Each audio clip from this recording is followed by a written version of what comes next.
Big breaking. మీరు chicken ఇష్టంగా తింటున్నారా? ముక్క లేకుంటే ముద్ద దిగదా? అయితే మీరు కొద్ది రోజులు జాగ్రత్తగా ఉండాలి.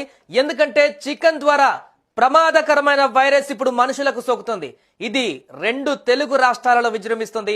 ఆ వైరస్ ఏంటి, దాని లక్షణాలేంటో పూర్తి వివరాలు ఒకసారి మనం చూద్దాం. కోళ్లకు సోకుతున్నటువంటి వైరస్ పట్ల అప్రమత్తంగా ఉండాలని కేంద్ర ప్రభుత్వంతో సహా తెలంగాణ ప్రభుత్వం అలర్ట్ జారీ చేసింది. కొన్ని రోజుల వరకు చికెన్ తినవద్దని సూచించింది. ఇప్పటికే ఈ వ్యాధి తెలంగాణ, ఏపీలకు వ్యాపించిందని తెలుస్తోంది.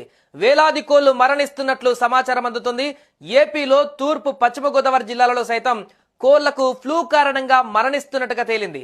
ఇప్పటికే శాంపిల్స్ సేకరించిన అధికారులు కోళ్ల మరణానికి ఫ్లూ కారణమని కూడా తేల్చారు. ఇక తాజాగా తెలంగాణ పశుసంవర్ధక శాఖ నుంచి అన్ని జిల్లా కలెక్టర్లకు ఆదేశాలు జారీ అయ్యాయి. ఇక జారీకి సంబంధించిన పేపర్ మనం ఇక్కడ చూడొచ్చు. Government of Telangana animal husbandry dairy development